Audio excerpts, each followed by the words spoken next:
मंगलम गौतमो गणी मंगलम कुंद कुंदाद्यो जैन धर्मोस्तु मंगलम सर्वमंगल मांगल्यम सर्वकल्याणकारकम प्रधानम सर्वधर्मानां जैनम जयतु शासनम जैनम जयतु शासनम। जय बोलो श्री अनंतानंद परम सिद्ध भगवान की 1000 श्री शांतिनाथ भगवान की, परम पूज्य आचार्य श्री आदि सागर जी महाराज की, परम पूज्य आचार्य श्री शांति सागर जी महाराज की, परम पूज्य प्रथम गणनियारिका रत्न श्री 105 विजयमती माता जी की, जैन धर्म की, उत्तम त्याग धर्म की,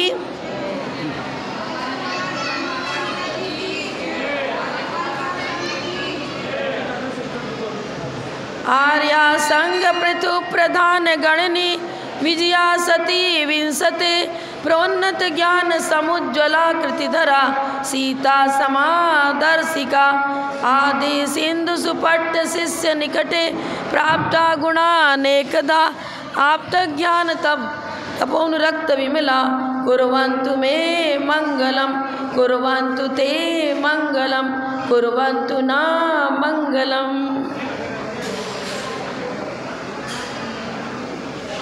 आज उत्तम त्याग धर्म है।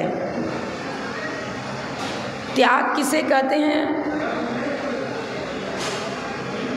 त्याग धर्म के अंदर 2 विषय गर्भित है।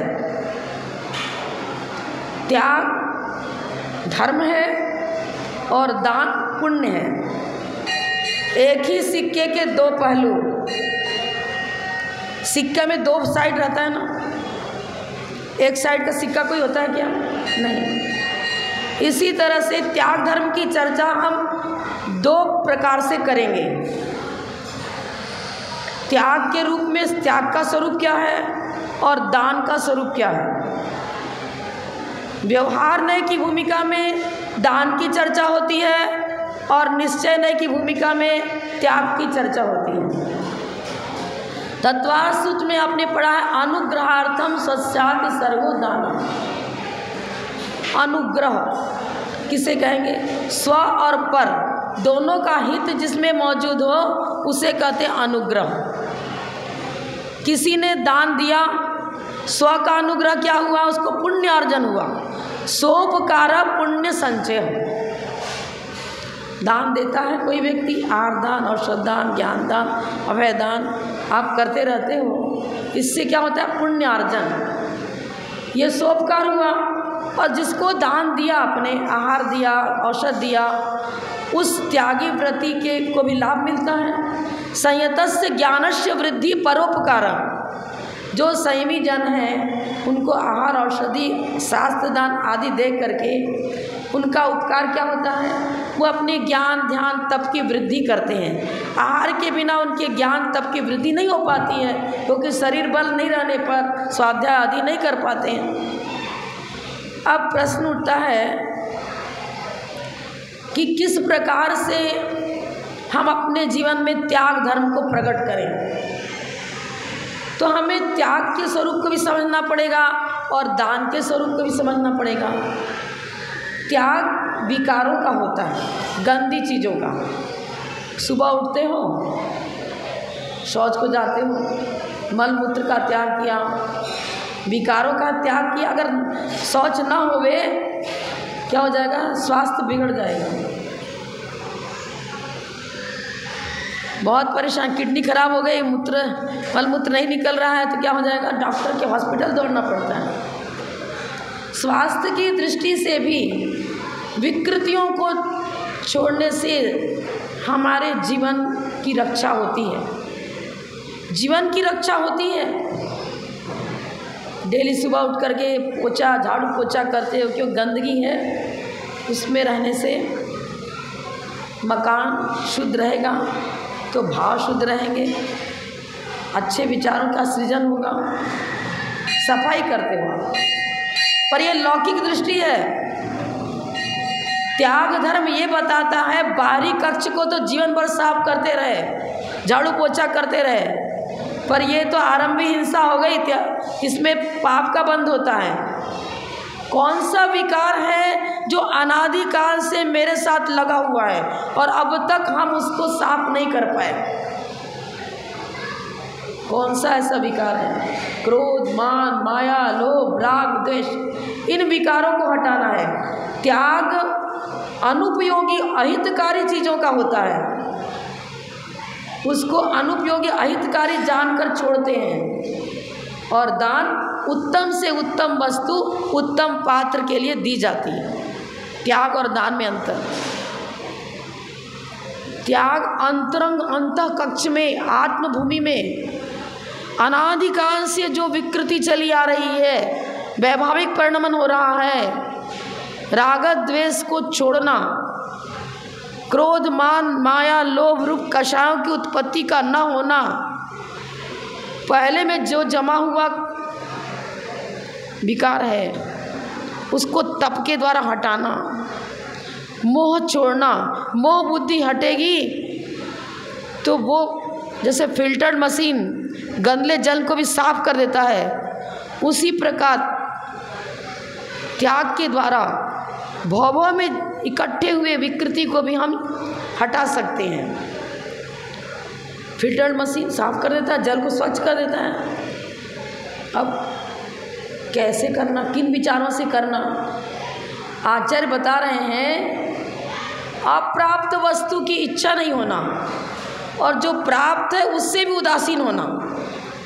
आपको विचार कैसे बनाने पड़ेंगे, क्या करना पड़ेगा जिससे मेरा जीवन फिल्टर्ड होवे, स्वच्छ होवे? अप्राप्त वस्तु की आकांक्षा नहीं होना और जो प्राप्त हुए भोग हैं उनके प्रति भी उदासीन प्रवृत्ति होना। भोगों के प्रति उदासीनता, जो नहीं मिल रहा है उसकी आकांक्षा नहीं होना।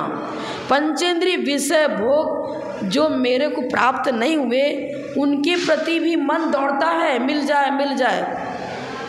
संतोष, नमक रोटी खाकर भी किसान संतुष्ट रहता है और करोड़पति अरबपति दिन रात अच्छा से अच्छे भोग की सामग्री मिल रही है फिर भी उनको तृप्ति नहीं होती। तृष्णाएं बहुत अधिक है ना। तृष्णा का उत्पन्न नहीं होना, आकांक्षाओं का जन्म नहीं होना, यही त्याग है, भोगाकांक्षा। कुंद कुंदाचार्य ने कुरल काम में लिखा है वेंडुम वेंडाम, तमिल भाषा में। वेंडुम माने चाहिए और वेंडाम माने नहीं। अपने जीवन से ये चाहिए वो चाहिए वो चाहिए, ये चाहिए शब्द ही निकाल दो। प्रतिदिन जो चाह बन रही है उसे हटा देना, आकांक्षाएं पैदा ही नहीं होना। बस एक ही काम करना है मोक्ष की प्राप्ति के लिए। दो शब्द याद रखो कुंद कुंदाचार्य के, वेंडुम वेंडाम, ये चाहिए वो चाहिए वो चाहिए। ये चाहिए शब्द अपने डिक्शनरी से निकाल दो, बस निरीवृत्ति हो गई, उदासीन वृत्ति। यही तो त्याग धर्म है और जैन धर्म त्याग की आधारशिला पर टिका हुआ है। एक बार राजेंद्र प्रसाद ने अपने संसद में कहा, कुछ विपत्ति आ गई थी देश पर, तो मीटिंग हुई, सब लोग इकट्ठे हुए, वहाँ क्या करना चाहिए। राजेंद्र प्रसाद ने अंतिम निष्कर्ष क्या बताया, यदि हमारे देश में एक भी दिगंबर साधु कठोर तप कर रहा है, सही तप कर रहा है, तो मेरे देश का कोई बाल बाका नहीं कर सकता, मेरे देश को कोई क्षति नहीं पहुंचा सकता है। यदि एक भी दिगंबर साधु यहाँ तप कर रहा है, उसकी तपा साधना ही पूरे देश और समाज के राष्ट्र की एक अमूल्य संपत्ति है। एक ऐसा शस्त्र है हमारे पास में त्याग और वैराग्य का। जहाँ त्याग और वैराग्य है वहाँ सात्स्य पुण्य होता है, और जिसका सात्स्य पुण्य होता है उसे कोई दुखी नहीं बना सकता, उसे कोई कष्ट पहुँचा ही नहीं सकता। आज हम भारतीय संस्कृति को ठुकरा रहे हैं और पाश्चात्य संस्कृति की ओर बढ़ रहे हैं। संस्कृति की रक्षा करो, यही त्याग धर्म सिखाता है। त्यागी और वैरागी ही हमें वो उज्जवल प्रकाश देते हैं, वो संदेश देते हैं किस प्रकार हम अपने देश की रक्षा करें, राष्ट्र की रक्षा करें। अपनी भावनाओं को लिमिटेड करो, मतलब आकांक्षाओं को कम कर दो। गांधी जी ने तो जैन नहीं थे, फिर भी स्कूल कॉलेज में उनकी जीवनी आती है और बताते हैं क्या, गांधी जी ने अपनी कस्तूरबा को कहा, पत्नी को बोला कि लौंग ले आओ, लौंग चाहिए मैं खाने के लिए। अब आधी लौंग खाते हैं और आधी वापस कर दे, इसको सुरक्षित रखना, दोबारा मुझे जब लौंग तो यही देना है मुझे। वो छटक गया, कहीं इधर उधर गिर गया और उसने दूसरी लौंग ला के दे दी। ये क्या हुआ, आधी लौंग गई कहाँ? अरे वो तो गुम गई। अरे एक लौंग नहीं संभाल सकती, फिर हम देश की रक्षा, समाज की रक्षा के लिए पुरुषार्थ क्या कर सकते हैं? छोटी चीज़ संभाल नहीं हो रही तुमसे। 6 महीने की लौंग का त्याग कर दिया और आप आधा गिलास पानी पीना है, लेकिन एक जग मंगा लिया और इधर ऊपर से पिया और लुढ़का दिया। अनर्थ दंड, महापाप, ऐसा है। और एक दृष्टांत मिलता है उनका ही, गिलास में पानी भर के लाके कस्तूरबा ने उनको दे दिया। आधा गिलास, प्यास नहीं थी, थोड़ा सा जल पिया और ये रख दो। क्या रख, कोई ना कोई गिरा ही देता है, इधर उधर हो जाता। अब गिर गया, चलो अब 6 घंटे के लिए मुझे जल का त्याग है, क्योंकि उतना जल अनर्थ दंड के रूप में बेकार गया, व्यर्थ गया। बर्तन धो रहे, नल खोल दिया और जब तक तो एक बर्तन उठाया दूसरे तक कितना पानी बीच में बह गया। लगातार नल खोल के छोड़ दिया, स्नान कर रहे, अभी तो साबुन लगा रहे थे, अभी तो कुछ और करने लगे थे, जब तक तो नल का पानी बह रहा। अनर्थ दंड से बचो। पाप का त्याग होना, जिनसे पापार्जन होता है, उन क्रियाओं का मन वचन काया से त्याग करना, इस व्रत और संयम के द्वारा ही हम अपने जीवन में त्याग की आधारशिला खड़ा कर सकते हैं, नींव लगा सकते हैं। ये है त्याग की चर्चा। पाप से बचो। और क्या बता रहे हैं? त्याग उत्तम से उत्तम वस्तु का होता है। गलत बोल दिया ना मैंने? गलत है ना? बोलो आप, गलत है? पहले क्या बताया था? त्याग विकारों का होता है और उत्तम से उत्तम वस्तु दान में दी जाती है। त्याग से स्वहित होता है और दान से स्व और पर दोनों का हित होता है। दान व्यवहार धर्म है, त्याग निश्चय धर्म है।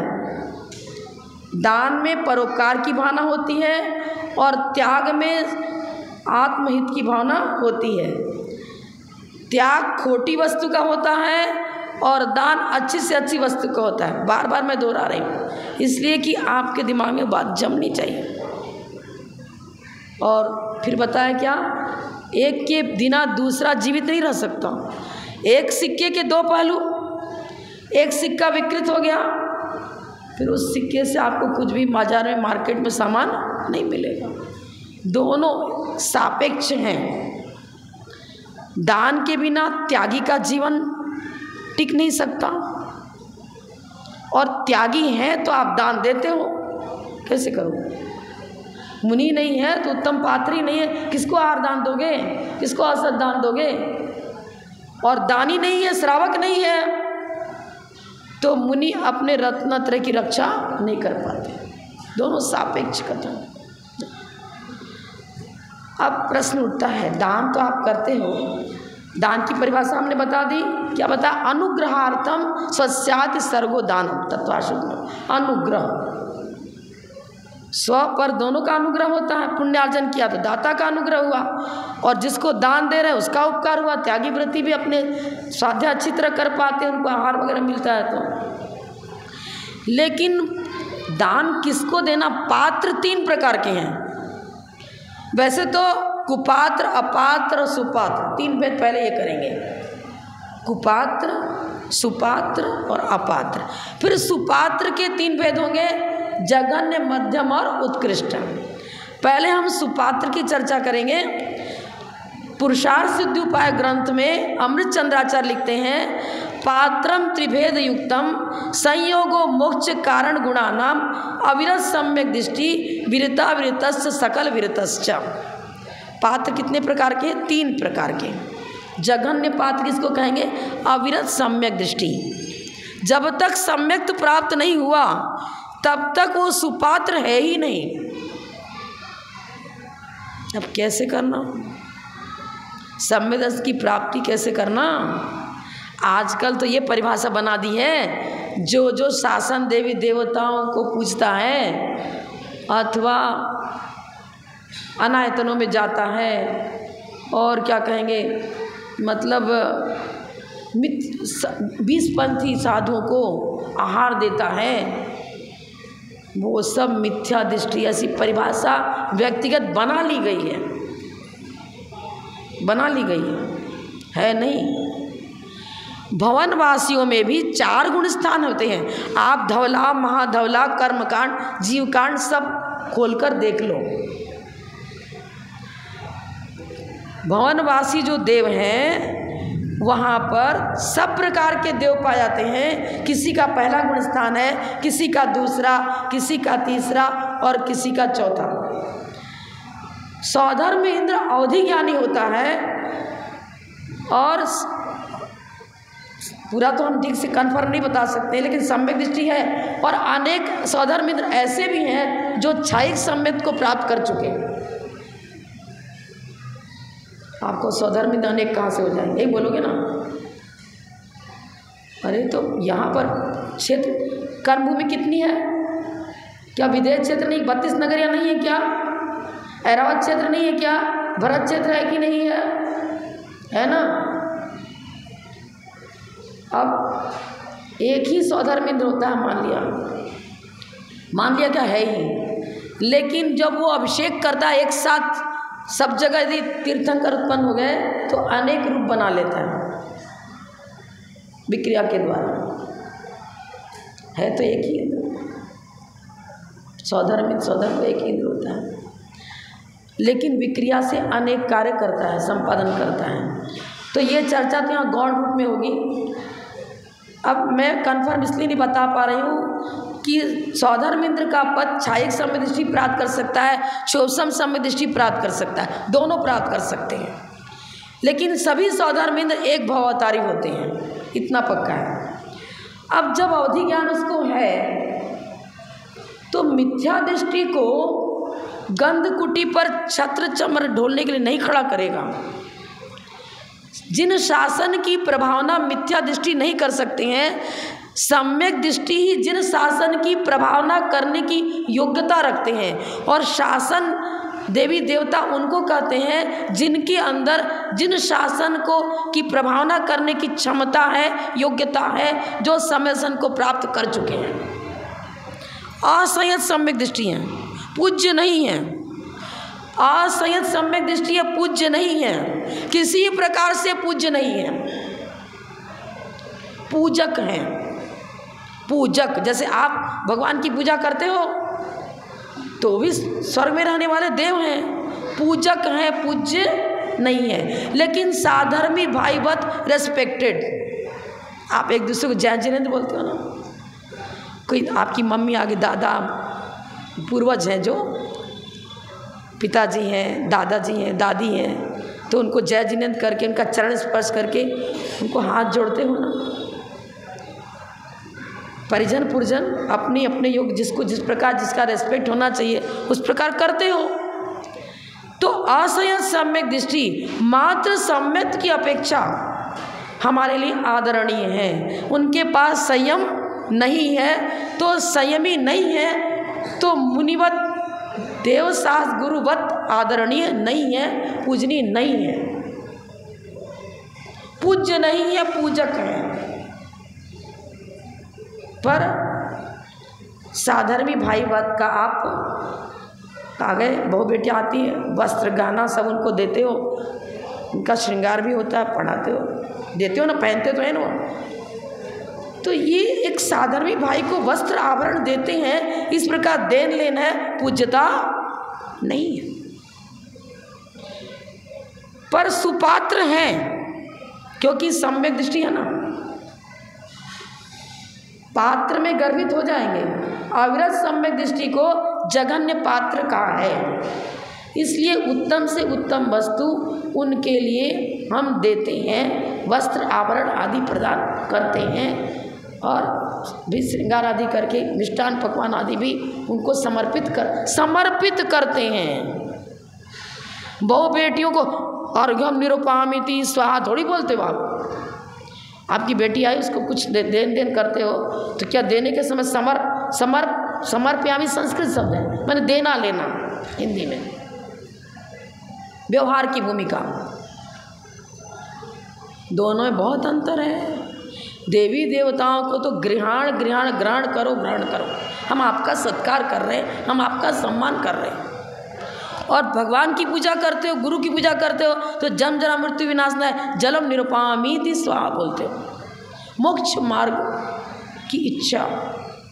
और वहाँ कभी मेरे मोक्ष मार्ग में कोई तकलीफ आ जाए, कोई विघ्न आ जाए तो हे शासन देवी देवताओं, आप मुझे जागृत रखना, समाधि के समय मेरा चित्त, मैं जागृत अवस्था में प्राण उत्सर्ग करूं, आप मुझे एक सावधान कर देना कि कब मेरी आयु समाप्त होनी है, अनुकूल सामग्री मुझे मिल जाए। कभी भी विपत्ति आए तो विपत्ति में आपको द्रौपदी का चिरा अपहरण हुआ, किसके द्वारा रक्षा हुई?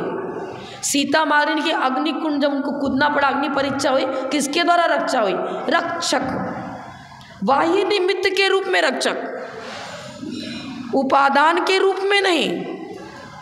यदि मेरा उपादान पुण्यमय है तो मेरी पुण्य वर्णा इतनी प्रबल है, यदि तो क्या हो जाएगा? उनका आसन कंपायमान होगा। पार्श्वनाथ भगवान की पुण्य वर्णा अति प्रबल थी, लेकिन टैक्स भी चुकाना था। जैसे उपसर्ग प्रारंभ हुआ तुरंत धरणेन पद्मावती का आसन कंपायमान नहीं हुआ। आदिनाथ मुनि अवस्था में जब थे, आहारचर्या को उठे, 6 महीने तक देवी देवता नहीं आए, स्वप्न भी नहीं दिखाया उन्होंने श्रीहंस राजा को, बाद में स्वप्न आया। क्यों? उपादान अभी उस लेवल पर नहीं है जिस लेवल पर होना चाहिए। कितने दिन तक उपसर्ग हुआ? 7वें दिन आए थे धरने पद्मावती, 6 दिन तक कहाँ सोए रहे, कहाँ रहे? इसलिए कि पूर्वकृत जो टैक्स है वो भी चुकाना पड़ेगा। अब कुछ लोग बोलते हैं कि पार्श्वनाथ भगवान तो हर समय क्षमाशील ही रहे और हमेशा तो क्षमा ही धारण करते रहे, अपराधी तो कमठ का जीव था। पर एक तरफ बोल रहे हैं कि निजार्जितम कर्म विहाय देहिनो न कोपि कस्यप ददाति किंचन। अपने अपराध से जीव दुखी होता है और अपने निरपराध माने अपराध रहित हो गया तो उसका पुण्य उसको सुखी बनाता है। पार्श्वनाथ भगवान ने कोई अपराध नहीं किया था।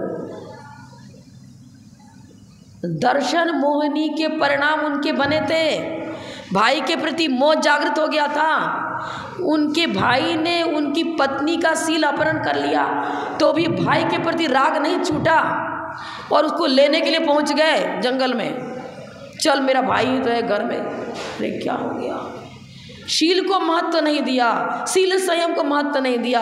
वो एक दिन का अपराध भवान्तर तक विष वृक्ष, जैसे विष का पेड़ बोया तो विषाक्त फल ही निकलता है। उसमें बीज तो एक था पर पेड़ बन करके उसमें फल अनेक लग गए। एक अपराध किया, भाई के प्रति मोह किया, वो उनको अनेक भावों तक पीड़ा देता रहा। क्या हो गया? आप हम क्या करते हो? अरे जरा सा किसी को थोड़ा तकलीफ हो गया, हरनिश आर ध्यान, कैसे क्या होगा? अरे मेरा भैया बीमार है, अरे मेरे पतिदेव बीमार है, अरे मेरे बेटे को ऐसा हो गया, ये हो गया है।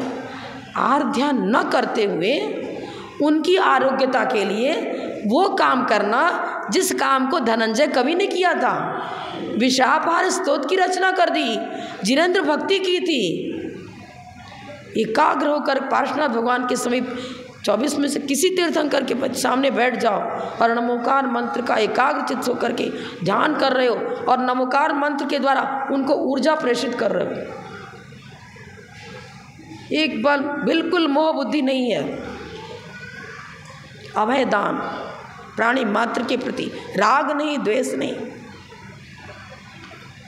वसुधैव कुटुंबकम, वसुधा का प्रत्येक प्राणी मेरे कुटुंब का ही सदस्य है। उसको जीवन दान देना मेरा कर्तव्य है, उसको सुखी बनाने का प्रयास करना मेरा धर्म है। मोह बुद्धि नहीं। पत्नी ने, धनंजय की पत्नी ने क्या कहा था, ये सब ढोंग है, सुनते भी नहीं हो। बेटा पुत्र मरणासन्न पड़ा हुआ है और तुम स्वाहा स्वाहा करने में लगे हुए हो। तेरे धर्म को सच्चा धर्म मैं तब मानूंगी जब पुत्र को अभयदान मिलेगा तब। इसको निर्विष्ट करो। यदि इसको निर्विष्ट नहीं करते हो तो जैन धर्म ढोंग है, कोरा ढोंग है, कुछ भी इसमें सार नहीं है। इस बात को सुनते ही अब तो कुछ ना कुछ करना होगा। तो भी पूजा समाप्त करी, विसर्जन किया। उसके बाद जिनेंद्र भक्ति में एक लय होकर भक्ति करने लग गए। देखिए ये जैन धर्म, ये सम्यक दृष्टि की का स्वरूप, उसकी रूपरेखा। क्या वात्सल्य अंग सम्यक दर्शन का अंग नहीं है क्या?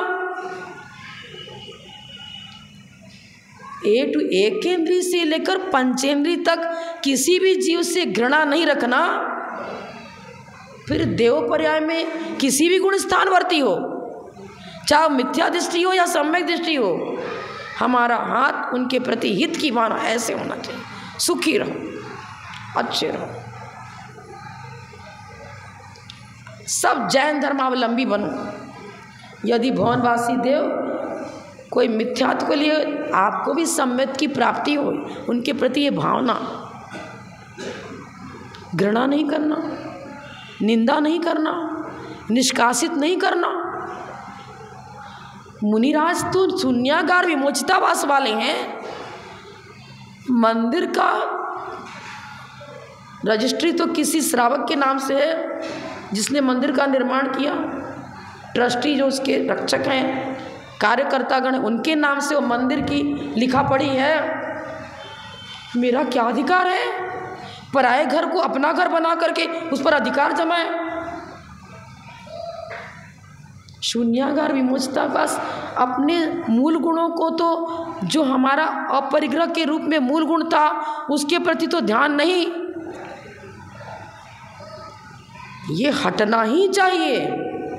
मैं कहती हूँ उन गुरुदेवों से विनम्र पूर्वक, उनकी पूरी नवधा भक्ति मतलब विनम्रता के पूर्वक, मतलब क्या बोलते हैं, सिद्ध भक्ति, शुद्ध भक्ति, आचार भक्ति पूर्वक उन गुरुओं से मेरा प्रश्न है कि समूह शरण में जहाँ जीवन तीर्थंकर बैठे हैं, वहाँ वनवासियों का कोठा क्यों नहीं हटाया गया? 12 ही कोठे क्यों रहे, क्यों नहीं हटाया? वो यक्ष यक्षी मुनिराज तो नीचे बैठे हुए और यक्ष यक्षी गंध कुटी के ऊपर बैठ करके छत्र ढोल रहे हैं। अकृत्रिम जितने चैत्यालय हैं वहाँ भी यक्ष यक्षियों की मूर्तियाँ हैं, और प्राचीन जितने मंदिर सब जगह यक्ष। अरे भैया पूजक हैं वो, तो हम आपसे कहेंगे मंदिर में तो भगवान रहते हैं, भगवान पूज्य हैं, पूजक को घुसने का अधिकार नहीं है। आप सब पूजक हो, मंदिर में बैठे हो कि नहीं बैठे हो? आप पूजक बन करके मंदिर में बैठ सकते हो, वो पूजक के रूप में, पूज्य के रूप में नहीं, भक्त के रूप में। क्या मंदिर में उनको स्थान देना मिथ्यात्व है क्या? पूजक के रूप में उनको स्थान दे रहे हैं हम, पूज्य के रूप में नहीं। जब आप मंदिर में प्रवेश करके भगवान का गुणानुवाद करते हो, उनकी भक्ति करते हो, तो वो भी एक भक्त हैं, और भक्त के रूप में वो उस जिनालय में मौजूद है। जो कि जितना भी जिनालय है वो सब समोसरण का प्रतीक है, और समोसरण में 12 कोठे होते हैं, और 12 कोठे में भुवनवासी व्यंतर ज्योतिष सभी देव भक्ति करते हैं, जिन्हें भगवान की देशना सुनते हैं, उनको अर्घ चढ़ाते हैं, उनकी पूजा करते हैं। प्राणी मात्र के प्रति हित की भावना। आप भी आप भगवान की भक्ति करके आप भी वीतराग मार्ग पर बढ़ो, आप भी मोक्ष मार्ग पर बढ़ो। लेकिन भूल करके भी पूजक को पूज्य मत समझ लेना, नहीं तो आपका भी अनंत संसार हो जाएगा। भूल करके भी पूजक को पूज्य मत समझ लेना, नहीं तो स्वयं मिथ्यात्व का आश्रय हो जाएगा और अनंत संसार हो जाएगा। स्याद्वाद अनेकांत प्रमाण नय निक्षेप, नयों की अपेक्षा से किस अपेक्षा से ये आदरणीय है और किस अपेक्षा से सर्वथा आदरणीय नहीं है, समझना। मिथ्यात्व ही सबसे बड़ा विकार है ना। आपको माता जी, आप तो त्याग धर्म की चर्चा कर रही थी, अरे मिथ्यात्व ही सबसे बड़ा विकार है। यह क्या बता रहे? विकारों को छोड़ना। अनादिकाल से मिथ्यात्व आश्रव कारण मिथ्यात्व अवृत्ति प्रमाद कसा योगा बंध हेतुवा, बंध के कारण यही है ना, इनको हटाना पड़ेगा तब तो विकृति हटेगी। मिथ्यात्व को हटाना, उसमें हठग्राही किसी भी प्रकार से नहीं होना। हठग्राहिता ही तो विषय है, एकांत मिथ्यात्व हो जाएगा, ये चीज़ है। पात्र तीन प्रकार का, सुपात्र में अविरत सम्यक दृष्टि जघन्य पात्र, और देशव्रती मध्यम पात्र, और मुनिराज उत्तम पात्र। आरिका को उपचार से महाव्रत कहा है, लेकिन मध्यम पात्र में ही आएगी, उत्तम पात्र में मुनिवत आरिका का पद नहीं है। अब प्रश्न उठता है, आप दान दोगे, किसान बीज बोता है तो सबसे पहले भूमि का चयन करेगा कि भूमि उर्वरा है कि नहीं। बंजर भूमि में बीज डाल दिया तो क्या हो जाएगा?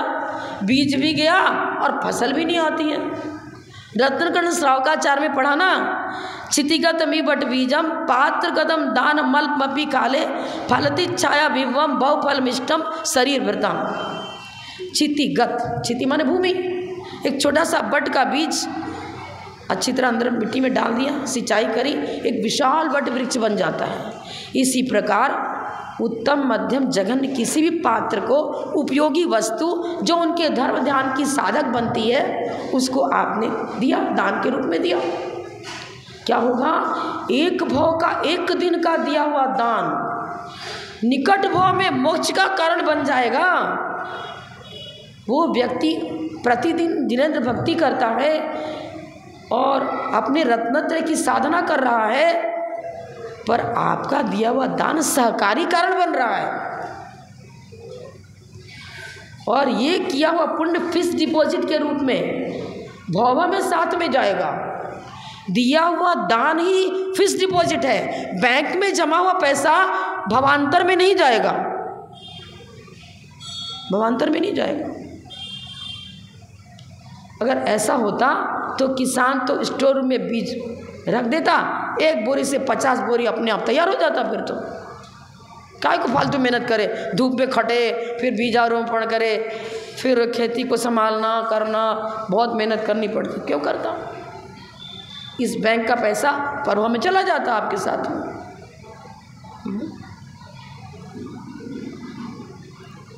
कहानी तो सुनाने का फिर कभी प्रवचन में सुनाऊंगी। किसी ससुर जी ने बहू को कुछ दाने, गेहूं के दाने दे दिए और कहा कि इसको रखो, और जब मैं मांगूंगा तो मेरा दिया हुआ ये जो दाना दिया यही मुझे लौटा देना, जब मैं मांगूँ तब।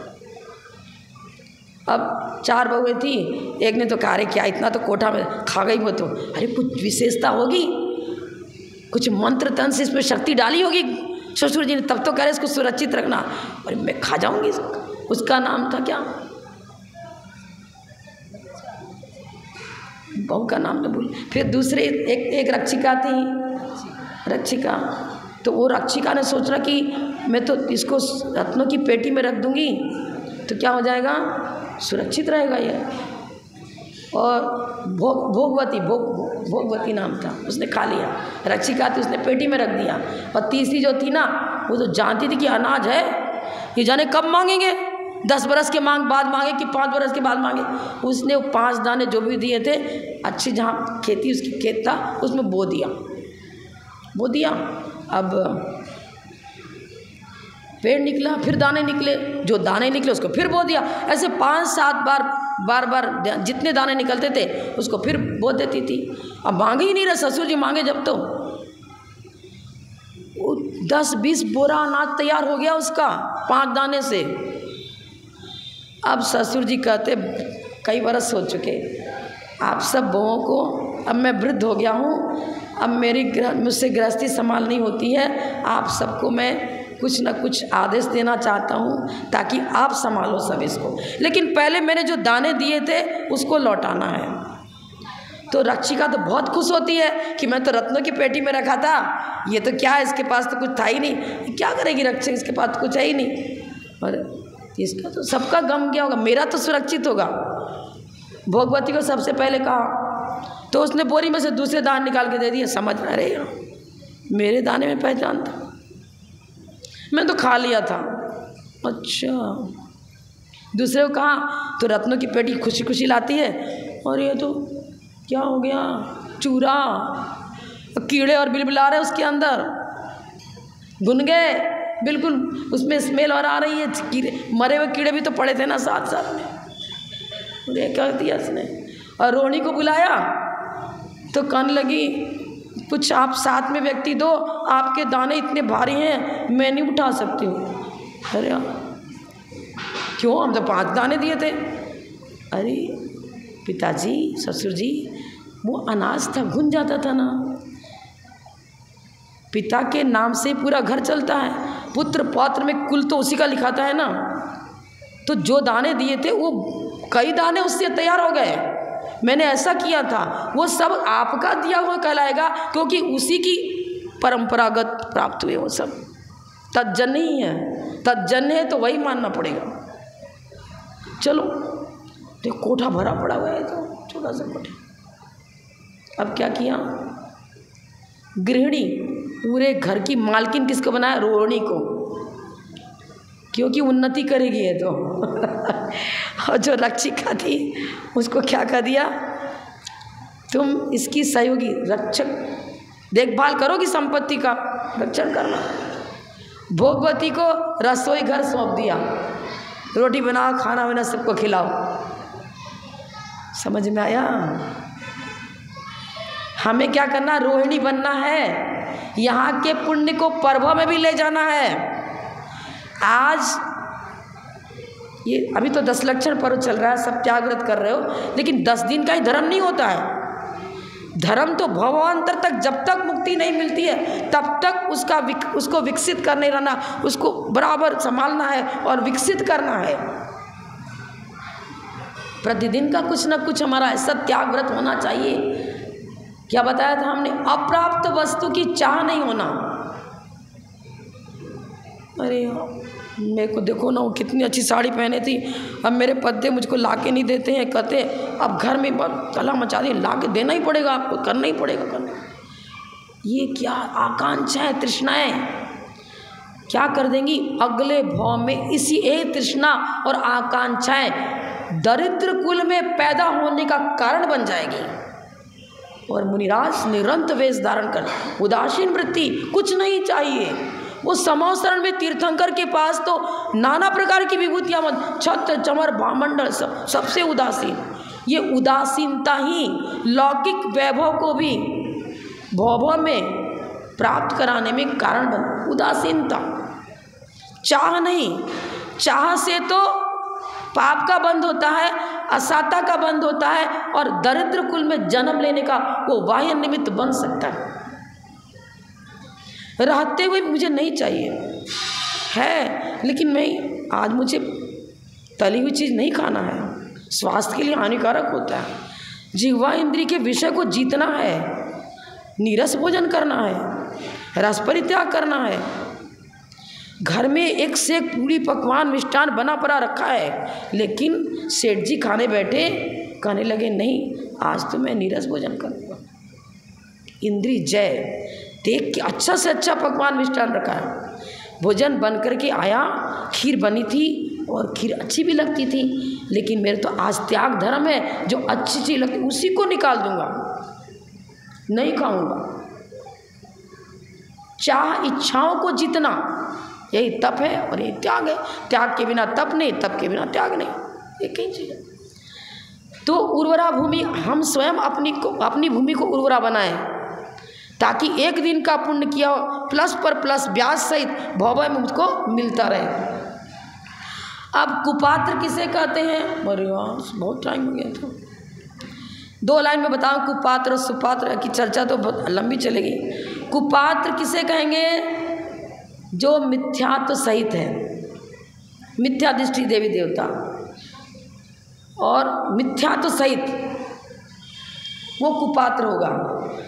अब कुपात्र की पहचान कैसे करें? तो यहाँ आचार्य लिख रहे हैं, मैं उनके श्लोक ही आपको सुना दूंगी ताकि प्रामाणिकता भी रहे। जमरणत्य रहियम मिच्छ मैं कही धम्म अणुलग्गम जहुव्यू तव सुघोरम तम समम कुच्यम पत्तम। जो रत्नत्रय से रहित है, मैंने रत्नत्रय का किसी भी प्रकार से अंश भी जिसके पास में नहीं है, और मिथ्या मत में कहे हुए धर्म में रुचि रखता है, मिथ्या मत में कहे हुए धर्म में रुचि रखता है। और ये हनुमान जी ने तो मेरा देखो ना व्यापार, हमारे पतिदेव हनुमान जी के पास गए थे, वहाँ प्रसाद चढ़ाया था।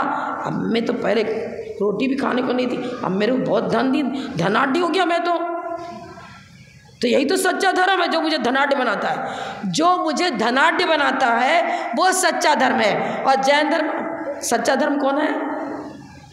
जो इंद्रिय जन सुखों से हटाकर अतीन्द्रिय आत्म सुख की प्राप्ति कराता है वो सच्चा धर्म है, और जो इंद्रिय जन सुख में फंसाता है वो तो मिथ्या धर्म है। मिच्छ मैं कही धम्म अणुलग्गम, अब धनाढ़ बना दिया इसलिए हनुमान जी सच्चे देव हो गए। अरे लौकिक विभूतियाँ तो हमारे पूर्वकृत पुण्य से मिलती हैं, और पुण्य माइनस हो गया तो चली जाती हैं, पर ये क्या बता रहे हैं? उसमें रुचि मत रखो। पंचेंद्रिय विषय भोग की प्राप्ति कराता है वही धर्म सच्चा धर्म है। ये तो विपरीत परिभाषा हो गई, ये तो विपरीत परिभाषा हो गई। जो अतीन्द्रिय आत्म सुख की प्राप्ति कराता है, जो सिद्ध अवस्था की प्राप्ति कारण बनता है, वो सच्चा धर्म है। और हमारी मान्यता विपरीत हो गई तो हम स्वयं मिथ्या दृष्टि हो गए। हमारी मान्यता स्वयं विपरीत हो गई तो हम स्वयं कुपात्र हो गए। और पर के साथ भी यही परिभाषा लगेगी। वो कितना भी तप करो, घोर तप कर रहा है, लेकिन सरागी देवी देवताओं को पूजने में उसकी रुचि दौड़ती है और वीतरागता की तरफ लक्ष्य ही नहीं है। ये चीज़ है, कितना भी तप करे वो कुपात्र। और अपात्र कौन होगा? अपात्र बता रहे हैं जिसके जीवन में धर्म कर्म कुछ है ही नहीं, योग्यता ही नहीं धर्म करने की। तुलसी को पूजते हैं, बड़ के पेड़ को पूजते हैं, पीपल के पेड़ को, बेचारा एक केंद्रीय पर्याय में पड़ा हुआ है, उसको कर्म फल चेतना है, अपने शारीरिक सुख के लिए, इंद्रिय सुख के लिए प्रयास नहीं कर सकता है, वो मुझे मोक्ष मार्ग क्या दिखाएगा?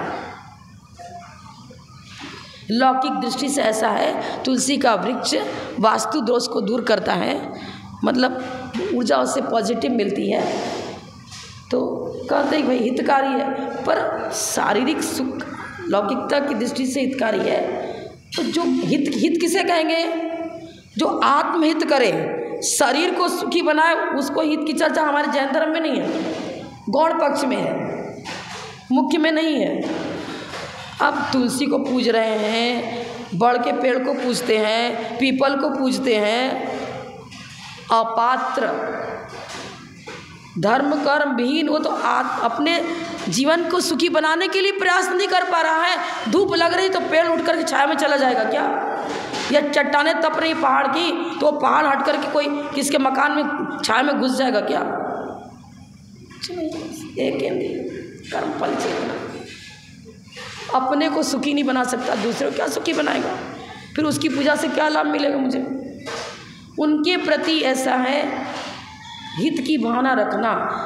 अब जैन धर्म से उनका हित होता है। जिस पाषाण से मूर्ति बनी है वो मूर्ति जब तक रहेगी, मूर्ति तो बन गई, अब बम पटका था पहाड़ के ऊपर तो विस्फोट हुआ, तब उसमें चट्टान निकाली, आपने तो घात किया है, इंद्र जी की हिंसा करी, बम पटक के हिंसा करी। फूल तोड़े में बम नहीं पटका जा रहा है, एक चुटकी से तोड़ा जा रहा है, बाल को एक बाल को खींच के निकाल दिया, हम मर नहीं गए। मेरा बाल आपने एक खींच के निकाल दिया, हम मर गए क्या? नहीं मरे। लेकिन बम पटक करके चट्टानें निकाली गई और निकाल करके यदि उससे मूर्ति बनती है तो जो द्रव प्राण का उच्छेद हुआ वो तो चल गया दूसरे भाव में, भाव भवांतर तक वो एक केंद्रीय जीव पाषाण वाला, उसको निरत्य पुण्यार्जन हो रहा है, क्योंकि यहाँ उसके कलेवर से जिन बिंब बना है। जैन धर्म के द्वारा एक केंद्रीय जीव को पुण्यार्जन हो रहा है और उसका हित होता है। बादाम चढ़ाते हो, उस पेड़ को तो पुण्यार्जन करने की क्षमता नहीं है, लेकिन आपके माध्यम से, चूँकि जिनेंद्र भगवान की पूजा करने में आप बादाम लौंग आदि चढ़ा रहे हो, तो उस वृक्ष को पुण्यार्जन हो रहा है। क्योंकि उपादान तो वो है, आप चढ़ाने वाले निमित्त हो। उपादान और निमित्त दोनों की चर्चा, निमित्त को निमित्त के रूप में पुण्यार्जन हो रहा है और उपादान को उपादान के रूप में पुण्यार्जन हो रहा है। पुष्प चढ़ाओ, कहते तो हो पुष्पम निरपामिति स्वाहा, चाहे डुप्लीकेट चढ़ाओ चाहे असली चढ़ाओ, चाहे आटे का मुर्गा का बलि चढ़ाया था चाहे सच्चे मुर्गा का बलि चढ़ाया। कहानी मालूम है ना, ज्ञानमती माता जी पुस्तक पढ़ लेना, आटे का मुर्गा कथा है।